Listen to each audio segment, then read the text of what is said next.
Hey, what's up guys and welcome back to Anime King. Today I'm going to be giving you part 16 of What If Naruto Was Born in the Uzumaki clan. Remember to get this one to 200 likes as usual, share this to all of your friends in your social media platform, and also, go ahead and check out the brand new episode of What If Naruto pushed himself to his limit and enjoy that guys. And later on I'm going to be posting a new episode of What If Naruto Was Raised by the Hyuga clan. So stay tuned for that and I hope you guys enjoy.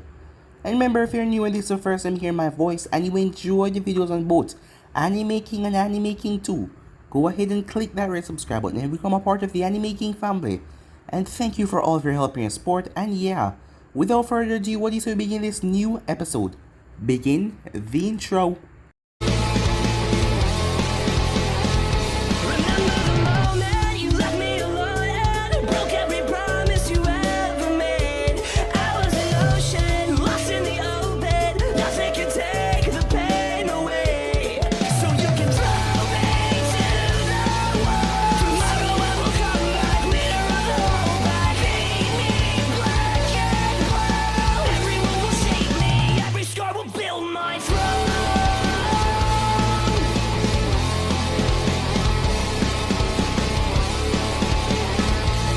So the last time we left off, Kushina hugged Naruto after not seeing him for so long as he break the hug with her.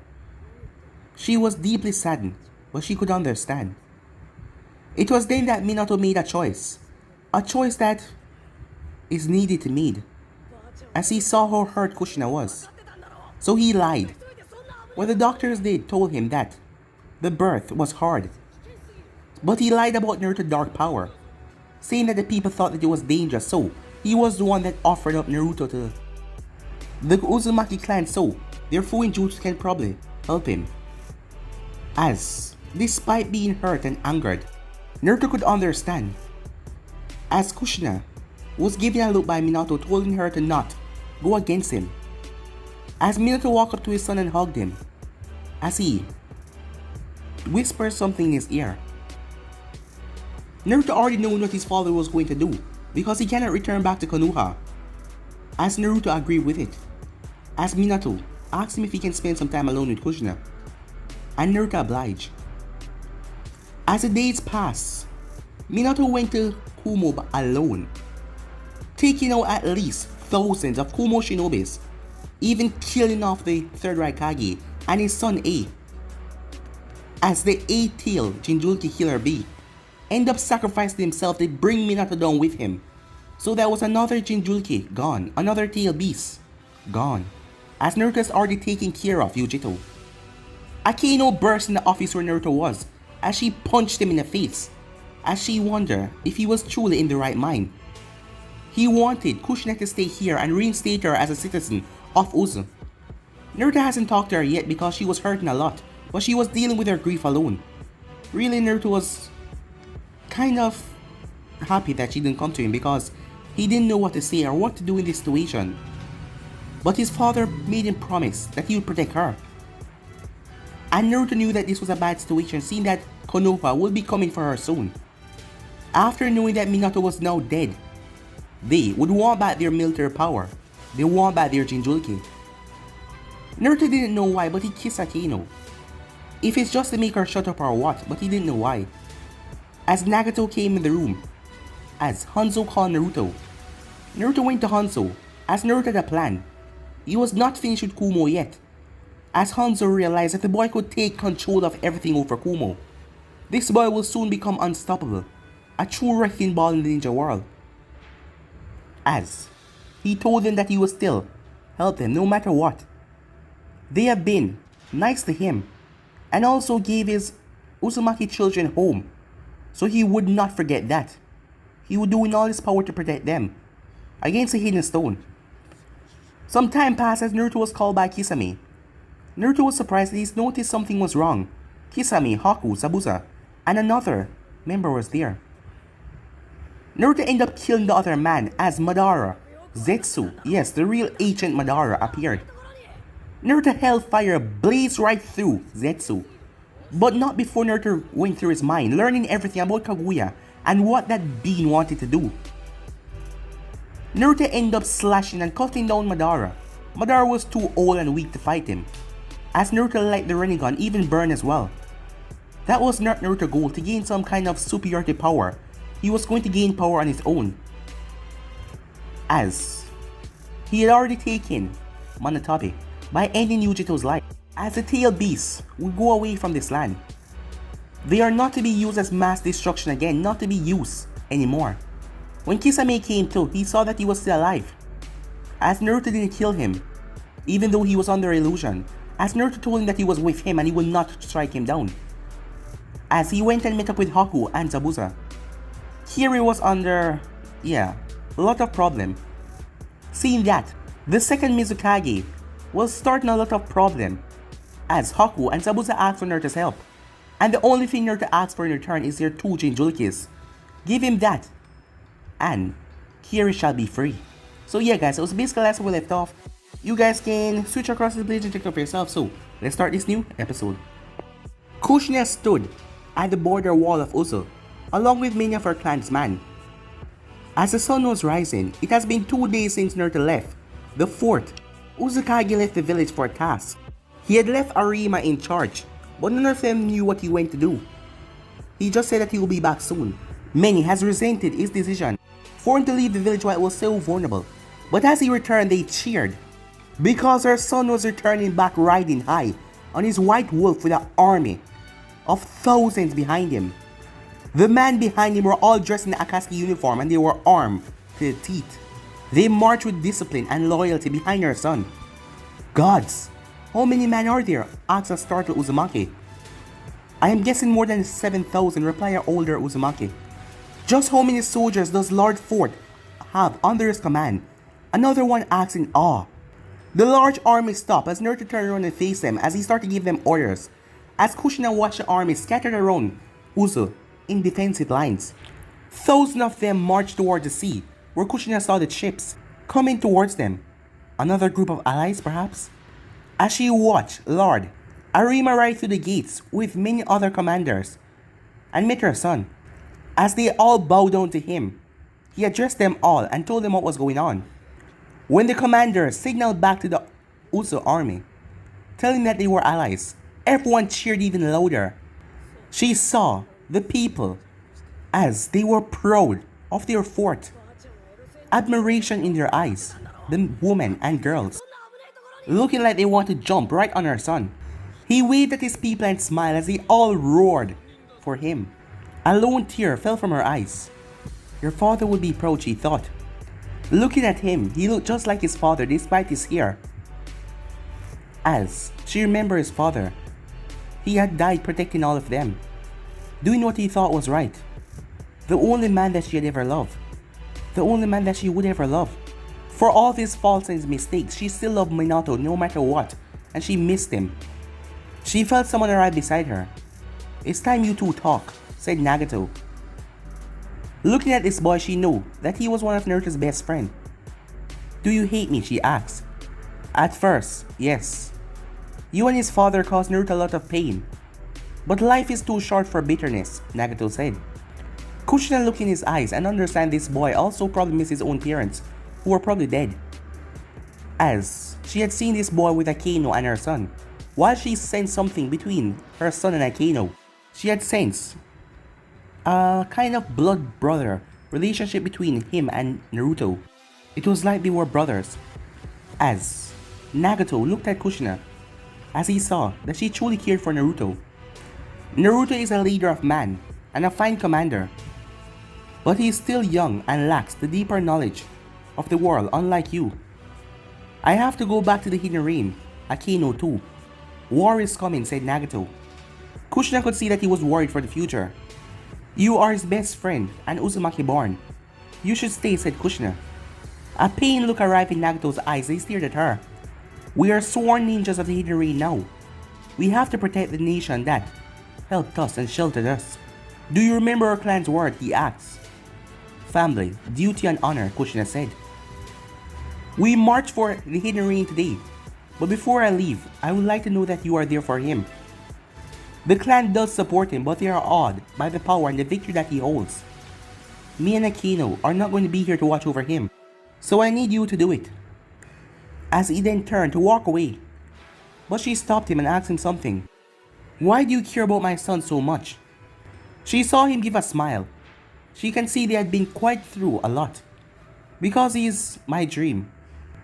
He's my brother. Someone who I will protect with all my life. Kushina saw the boy walking away and she could not help but be proud of the good friends her son had made. Akino was all fire and fight like a brave dragon, while Nagato was gentle and kind like a beautiful lake, as she thanked the gods for giving such good, wonderful friends to her son. Moments later, Hanzo watched as the triumphant leader stepped into the room. Consider the army that he brought with him and the other forces he might have hidden. Hanzo had a feeling that Naruto Uzumaki might just do the impossible. Lord Arima said that you were all leaving for the Hidden Rain, Naruto said. Yes, said Hanzo. It was just the two of them in the room with Galaxy and Mifune. Can those men be trusted? Asked Hanzo, thinking about the thousands that came with Naruto today. Yes, said Naruto. Hanzo knew that even if the army was weak, they had the number to overwhelm a lot of enemy forces. Not to mention he knew that Naruto had some hidden forces somewhere else. You didn't bring such a large army for Uzu alone, said Hanzo. No, said Naruto. Hanzo couldn't help but smile. He knew what Naruto wanted from him. Despite knowing Naruto, as that is a way Kages must treat each other after all. So Hanzo put his pride aside and looked the boy right in the eyes. Lord Fort, I request aid from my nations against our common enemies, Hanzo said with respect. You have supported my clan and my village a lot, Lord Hanzo. Uzu shall stand by your side in your hour of need. I shall send 2,000 of my men to defend your village and provide support for your army, Naruto said. When the time is right, I will personally march to the Hidden Rain and destroy the stone once and for all. I only ask you to be ready and stand by my side, Naruto said, with conviction and determination burning in his eyes. You have my word on that, Lord Fort. We shall destroy our enemies together and bring better futures for both our villages, Hanzo said, with a proud smile, as the both of them shake hands.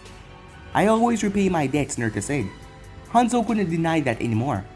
I know now, Naruto. So what do you plan to do now that you have an army? I will conquer Kumo and the Land of Lightning. Hanzo could now see why the boy was so confident back then. Naruto Uzumaki had many cards up his sleeve. Then I would like to give you some of my fighters that can aid you in your mission. Hanzo, you don't have to, Naruto said. You have a large army, said Hanzo, and a few good Uzumaki commanders to lead them, but not many. I shall give you Yaiko, Konan, and Deibatsu. Those three are fine ninjas. You can give them some commanding roles for them to be prepared for the upcoming battle that we're going to have. What about Nagato, Akino, and Kiyotsuki, Naruto asked. Hanzo shook his head. Nagato has been working these past few months to set up a barrier around the Hidden Rain that can alert us of enemies. It is vital that he come back with us to finish his important work for our village. Akino is one of our senior medical ninjas. She is also training many younger medics that will be needed in the upcoming war. I cannot spare her. As for Kiyotsuki, I intend to send the boy to gather intel for our plan, operations against the Tishikage. Naruto could see Hanzo's point of view, but sending Kiyotsuki towards the stone, that was a very risky move. But it will be great experience for the boy to gather vital intel, help assassinate Onki. Very well, Hanzo. It is the best choice. I shall lead those three, Naruto said. And you have my word, I shall look after the rest of your team, said Hanzo. I will hold you to that, Naruto said. I again thank you for helping me and my village, Naruto said, as he gave Hanzo a small bow. Hanzo repeated the gesture and wished him good luck in the war. Be ready for Konoha, and do not trust them. They will come to take your mother back, and they won't be gentle, Hanzo warned. As Hanzo saw the boy eyes snap, then he will feel the wrath of my clan, Naruto said. Back at Konoha, Hiruzen hated war, as his tired eyes watched another one get buried. He had watched the boy grow into a fine shinobi, and he was there to succeed him as Hokage. The good ones always died, as many eyes were full of grief and silent respect for the man who gave his life for Konoha, as Mikoto Uchiha was silently grieving for her dead lover and the father of her son. Obito was blank. There was nobody It would just be a tombstone. His father had fallen in Kumo lands. The man who took down an entire nation. As Hiruzen stepped forward, I watched Minato grow from a boy to the brave shinobi that he was. He was a man. Always placed his duty for the village above everything else. He was not perfect, just like the rest of us. And he was the finest man I ever met, said Hiruzen proudly. As Mikoto and several others that were close to Minato cried, he gave a respectful salute. Minato fought valiantly. Minato fought nobly. And Minato died. And that day the Hidden Elite wept for Minato. Back at Ozu, Naruto standing at the gate, watching the army march with Galatea, Mifune, and Hanzo. Beside him stood Konoha, Yaiko, and Daibatsu. Akaino hugged him fiercely and warned him not to do anything stupid. He simply laughed and kissed her on the forehead that made her blush. As Kitsuki said that he will find them some good targets to kill in the future. And then there was Nagato. For years, Nagato was acting like the brother that Naruto never had, and now he was leaving. As Nagato smiled, farewell Naruto, and you too Nagato. The both of them hugged each other as Nagato reminded him of a task that he asked him to do for him. As Naruto nodded, Konan, Daibatsu, and Yaiko wished him safe journeys as the three of them went off to join the army. As he watched them leave, he will see his friends again. We will all be together soon, he promised. As Naruto then turned to complete a task that Nagato had told him to make sure that he do. Looking behind him, he saw his mother standing there. As the both of them made eye contact. It's time we had a talk, mother, he said. Back at Konoha, Orochimaru stood in the great halls of his village along with the teams that went to Uzo. Most of the men were shivering because they were witnessing a sight that they haven't seen in years. Hiruzen Sarutobi was pissed. I ought to execute all of you, Hiruzen said furiously. Around them was the clan heads and Danzo, as Danzo was in agreement with him. We sent you on a mission so Kushina can pay her respect to her fallen family. The people may not know the truth, but you screwed everything up, said Danzo. What happened, Orochimaru? Speak before I cut off your tongue, said Hiruzen. Orochimaru calmly stared at Hiruzen. Even Jiraiya and Tsunade were present. They tried to come to his defense, but things just went to hell. Fools. All of them were stupid man and woman, living in fears and emotional chains. He stared at the envoys who were cowering in fear. These were supposed to be the best fighters in the world. Cowards. He hated every person in this room. All of them, high and mighty, staring down at him like he had committed a crime. He had not asked Yellow Flash to be so stupid and dumb to start a war on someone he loved, that crazy woman. Yet there was one person in the room who Orochimaru was keenly interested in. He had asked for him to be here despite Hiruzen's objections. Orochimaru even went as far to resign as a shinobi, which made Hiruzen finally fold.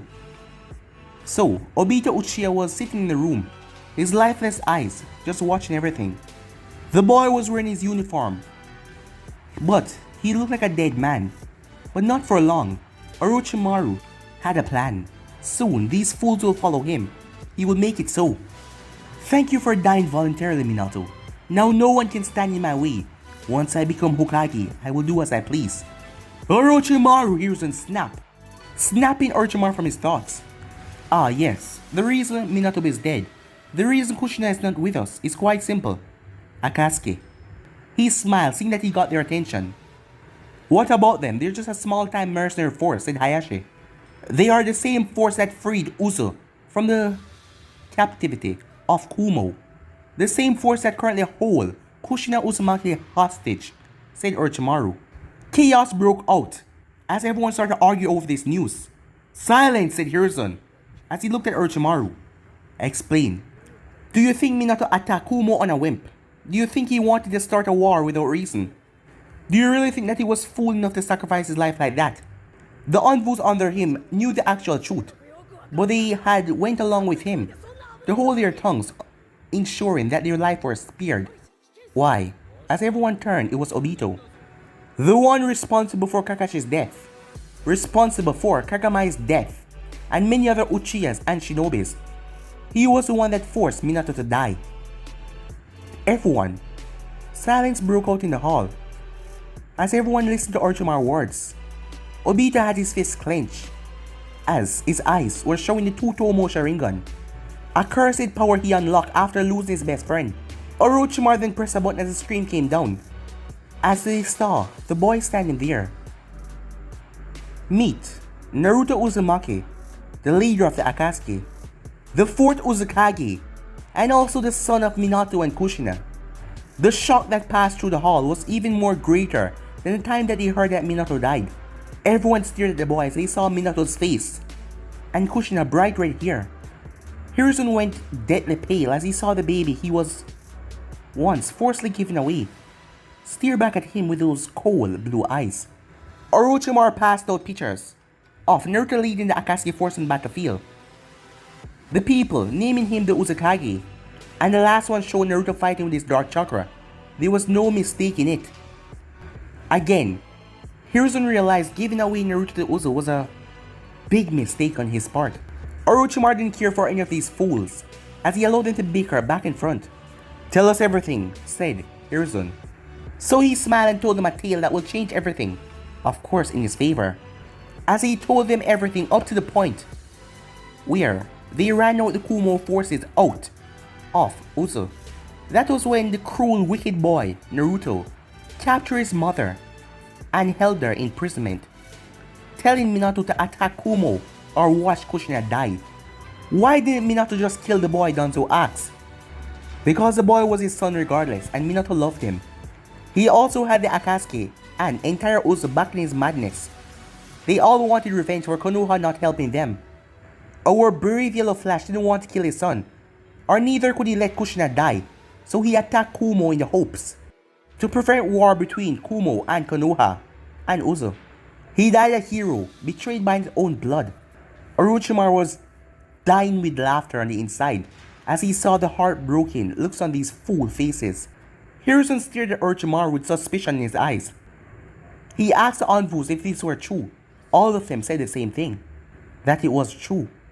The entire office erupted in war commands for Uzu to be taken down and put in its place, for Naruto to be hanged for his crimes.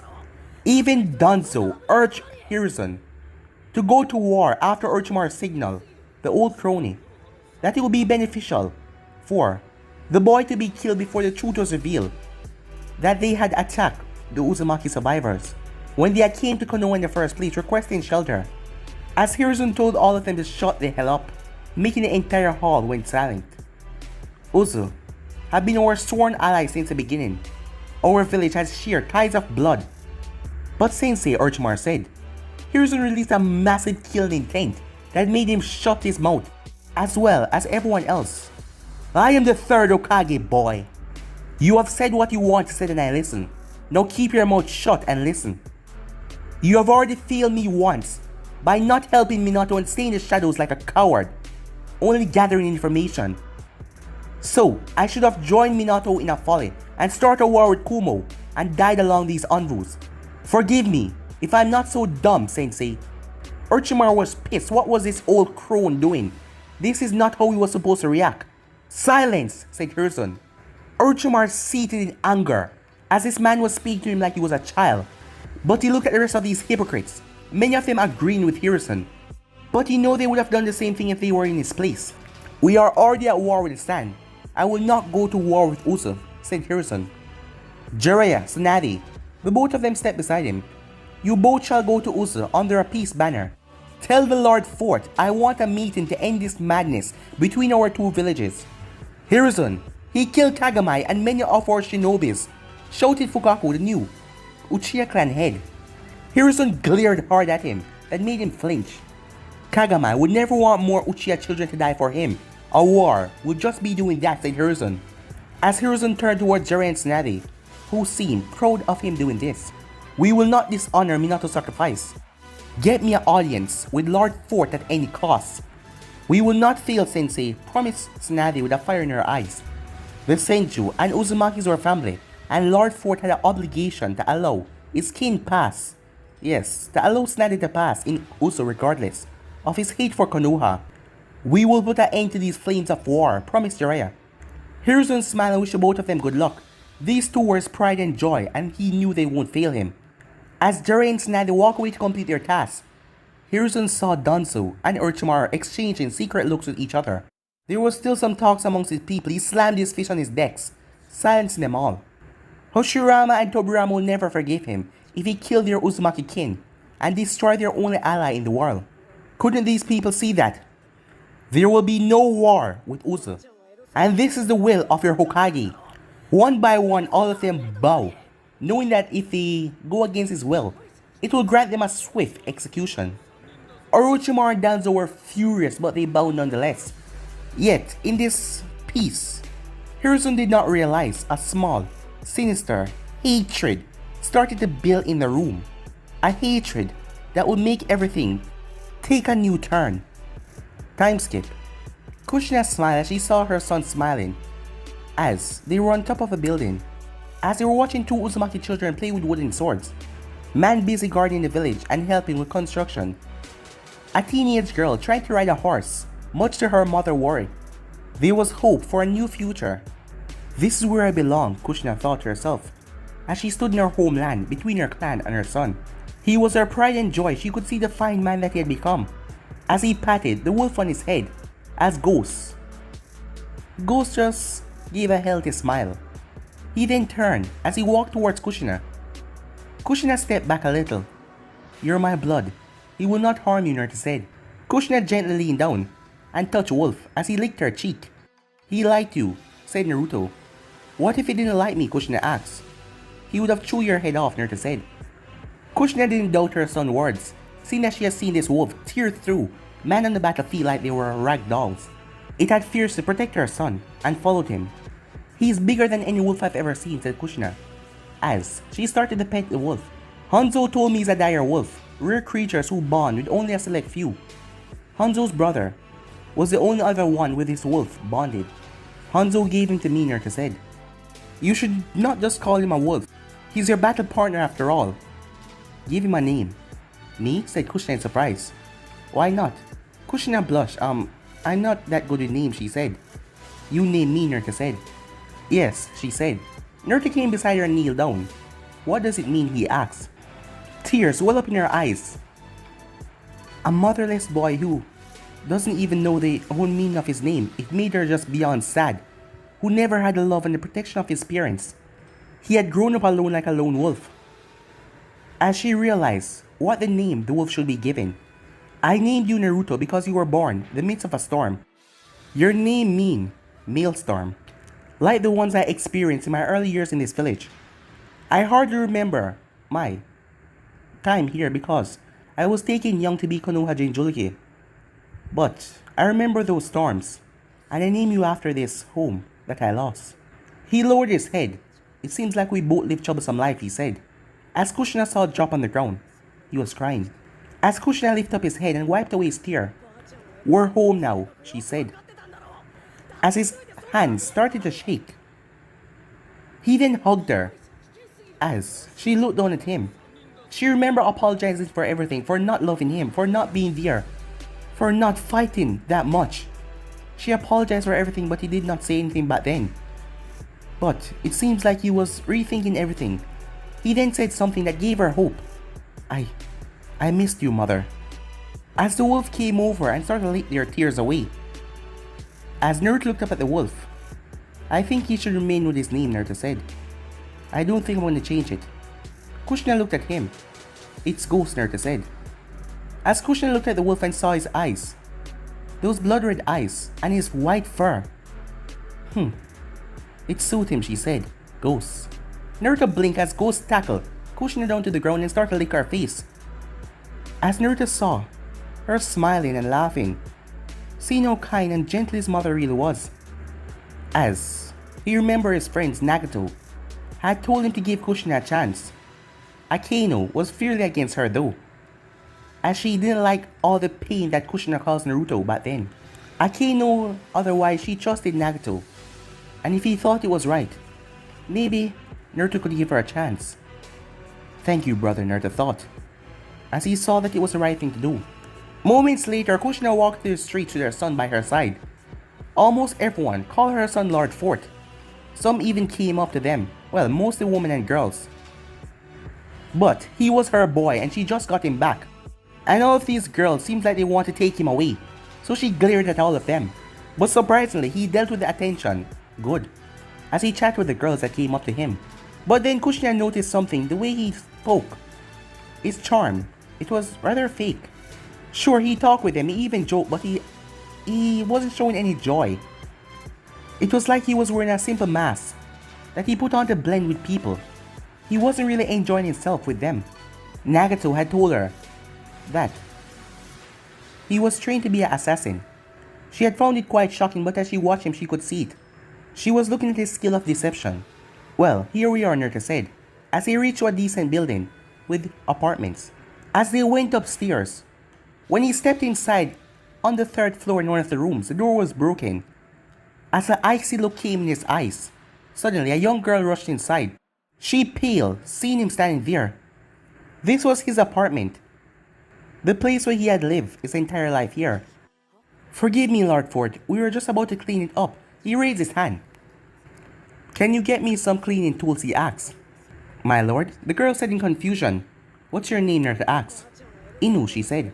Well then, Inu, I asked you to get me some cleaning tools so I can get to work, Naruto said. The girl was rather surprised, but she went off to get the tools.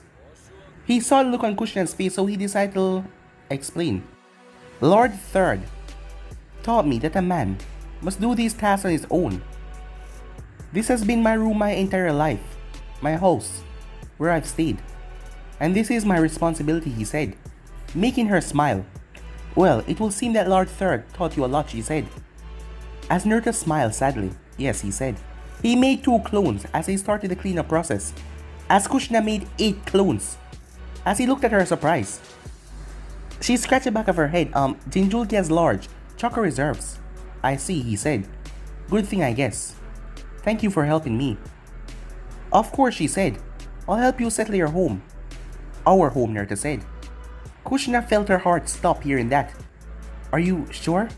I don't want to intrude. I can find a place somewhere else. Moving into his home was a great peak in his personal life, and she didn't want to disrupt that if they were not ready yet. If I don't look after you, Father Ghost will come back and murder me, he said, with an amused smile. She looked around and she saw a 2-bedroom. There was a kitchen, a dining room, and 2 bathrooms. For an orphan, he was treated well. She didn't remember what Nagato said. They wanted to keep him happy, to prevent him from using his dark powers to make them go haywire in his childhood years. For 2 hours, they got to work with the girls, bringing them cleaning tools. Despite Naruto's denial, the girl wanted to help, as she insisted, so she got them lunch. Kushina saw that he wasn't used to these things, being a hero and a leader and all that. For a person who had grown up doing things on his own without help, it was strange to him, with people wanting to serve him. By the afternoon, they had cleaned up everything, as they had got 2 brand new mattresses and things for the house. As Lord Arima came and insisted that Naruto take it, soon other ladies of their houses came with small things, as Naruto was forced to accept it or to be an insult to them, as Naruto didn't want to live at the vast Uzumaki mansion with luxuries. He just wanted to return to his old home, as half of the village was in ruins, most of the house destroyed. So Naruto gave the homeless people the large Uzumaki mansion, so they could take up residence there while he returned here. It had displeased the lords and the ladies, but the common civilians were happy. They had a roof over their head in this cold winter. As they were sitting down and eating, she spoke. Can you tell me why you hate Konoha? He looked at her. She looked back at him and she didn't flinch, as she could see there were hatred in his eyes. Do you still feel something for Konoha, he asked. Answer me honestly, mother, he said. She could see that he was now acting as Uzumaki, responsible for his village, and not acting as her son. I hold no love for the village, but I have friends there, who are good people. I don't know what made you hated all of them, and started a war. But Naruto, you have a half-brother there, she said, knowing how much Obita had wanted to meet her son. Obita had even promised to get Naruto back to Konoha before going to war. I know. I nearly killed him too, Naruto said. Hearing that, she nearly get a heart attack, as Naruto explained to her how he staged an ambush and killed the Konoha ninjas and saved the Sand prisoners, and how Kakashi had took the killing blow for Obito and died. She felt sick after hearing that all. But Naruto was blunt and looked at her directly. I am neither a saint or your little boy, mother. I was trained to be an assassin. I have killed more people than you probably have in your entire life. Drinking, smoking, whoring, I have done it all, he said, without even blinking once. He observed her closely. He saw anger arrive in her eyes after hearing that. He expected her to lash out at him. She clenched her fist tight though, but she took a deep breath in and released it. I won't judge you. I wasn't here to guide you, she said. Good, because you don't have the right, he said to her. She flinched on his coldness as she didn't know what to say, but he answered her original question. I will show you why I hate Konoha. As he grabbed her hand, she felt a dark force connected with the fear in her heart. She then saw it all, from the day the attack started, and they got betrayed by Konoha Anfu. Her world came crashing down and she saw the Anfu leader confess to the crimes. And she knew the leader of those Anfus, despite his mask, she knew that voice. After that it was a blur as Nagato took the aim for her son. And then the darkness came as Naruto slaughtered each and every one of them. He then went to rescue Akeno and the other Uzumaki children. Tears welled up in Kushina's eyes as she saw the poor kids in the tube that were led by Orochimaru. She clenched her fist tight. She saw the sick twisted things in the laboratory and the assault that was carried out by Naruto and Nagato. When it came to an end, she rushed over toward the sink and started to puke. She regret eating now, as she felt a hand on her back, rubbing her back, as Naruto gave her a glass of water that she drank, as her head was spinning after that. Get some rest and think it over, mother. If you want to return to Konoha, I can do so. But if you stay here, your loyalty is to Uzu, and Uzu alone, and for me. It means forsaking your friends in Konoha, forsaking Obito. I'm sorry for being harsh, but this is the reality. Konoha will definitely start a war with us for getting you back. I don't want anyone to die for me, she yelled in fear. Neither do I. But it will happen. And I, along with the rest of the clan, will fight and bleed for you. Even die for you. As we will for anyone else. Family, duty and honor, he said. Those are our words, and the Uzumakis will stand by them from this point on, he said. As he left the apartment, as she went in a chair, grasping her head. What should she do? Time skip, Naruto was sitting with Lord Arima, Shin by his side, and Lady Tuka, followed by Commander Hoshi, as they were the top heads, Naruto being the Uzukage, and they were his advisors and the council. Lord Arima glanced at his own son. Shin was almost the same age as Naruto. Before the massacre, he was just a Chunin, but now, for the lack of shinobis, he was promoted to Jonin. He was a great supporter of Naruto because Shin wanted to get revenge on Kumo for killing his elder brother, Matsuru. Shin was all that was left of Arima's 3 children. His daughter was raped and murdered. His elder son was killed as he protects Shin and giving up his own life. So he was the only one left. No, he had another. A child that he has not acknowledged its entire life because it was a bastard. It was so many years ago when he has been an impulsive young man, when he fell in love with a Kunoichi, Ayano. Thinking about his first love brought up a torrent of love and regrets. He remembered the first day his father found out about him and the Kunoichi. He had been stupid, trying to even leave their own house. That house was the most powerless. Even the Uzukage came to them first, before doing anything. But Ayano died giving birth, as he had snuck straight into Kumo and retrieved his child. He had begged his father to accept her, but his father denied him, and his heart was broken. It took a while, but he fought for her, and allowed his father to spare his child's life, seeing that if anyone else find out, the house would be broken down in status to hear that his son have another child, from another village that was a bastard. As she grew, he watched her from afar, seeing that she could not be accepted in the house even though his father spared her life. As he watched her become the replica of her mother, she had been the first true child of his. She would have been his first true child, but just because she was born out of wedlock. Just like Naruto Uzumaki, whose parents did not marry, that made her a bastard as well. But unlike Lord Fort, the secret about her was never told. He did his duty to his house though by taking up a wife and siring 3 children. But he never forget his firstborn. And recently, he saw her again. He was proud of the kunoichi that she had become. But because of her common, born status, that she was not in the main house, she survived the massacre. And he was happy for that. And he saw her return with their now leader. She believed in Naruto and vouched for him. That is why Arima accepted Naruto and saw him as a leader. And that girl was Akeno. Akeno will never find out that Arima was her father, but he was proud of her. So, how goes the villager to ask, breaking them from their thoughts? My lord, it's a good thing that Kumo brought with them. Enough food and rations, water that can be last for 2 years. It's all safely stored and being used by our people. Our farms are mostly undamaged, as well as the hospital and the warehouses. But shelter is a problem because many of our buildings are damaged or destroyed. As for our wealth and coins, they're safely lying in our great vault, said Lady Tuka. We have reactivated most of our defensive around our lands. I have whipped back most of our fighters into shape. They are ready to follow you, said Commander Hoshi. Good. Then let us burn Kumo to ashes, said Shin. Be patient, son. Kumo may have lost their leaders and half their army, but they are still stronger than us, said Lord Arima, as he got a frown from his son. Naruto got up as they all stopped before any arguments could break out, as he picked up a stick and pointed on the map where Uzu was. Kumo was playing a bigger game, Naruto said.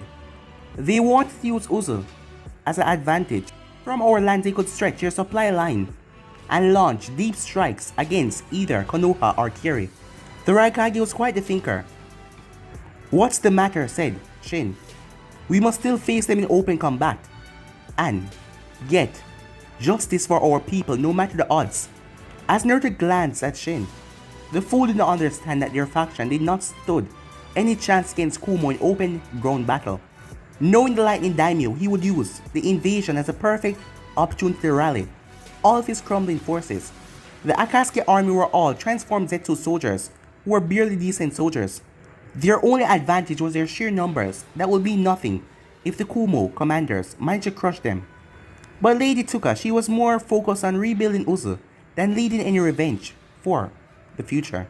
The commanders, Hoji and Ken, wanted to lead the war, and they were in favor of open combat. But Arima was silent and hasn't voiced his opinions yet. Leave us, said Naruto, looking at all except for Arima. All of them were about to protest, but one look from him made them all bow and left the room. It was only then did Arima speak. They're fools. It was only then that Naruto realized Arima understood his decision as well. But Naruto was surprised because he noticed something in Arima's eyes. They look so much like Akeno's. We must make our enemies pay for their crimes now, but for that we have to forsake our honors and morals, said Lord Arima. How so, Naruto asked. You are an assassin, Lord Fort. Katsura-sama trained you to do things that most of our clan men will find dishonorable. But what they fail to see is that it's a messed up world with no honor. The honor era is long gone. That is true, Naruto said. Before this, the war that we need to wage, the kind of war that we need to do, would be dishonorable. But watching those bastards murder my daughter have left me with little honor in my heart for my enemies. They will not stop until they have subdued us all. But the Uzumakis do not submit to terror. We're the ones that make terror, said Arima. Watching his daughter be raped and murdered had truly changed Arima. Lord Fort, promise me justice, and I shall make these fools obey each and every one of your command. Doesn't matter how dishonorable it is. I will, Naruto said. Most of all, I want Konoha to pay for what they did to the survivors. I still can't believe, after all our village has been through, they betrayed us like that. Yes, they have changed, Naruto said. As he clenched his fists, they all of them would pay. But guys, to be innocent right here. For the next part, if you are new to, like, subscribe, comment, number 1, turn the bell notifications they posted. Remember, share to all of your friends and social media platform. Well, I'm all for now. See you guys soon. Peace.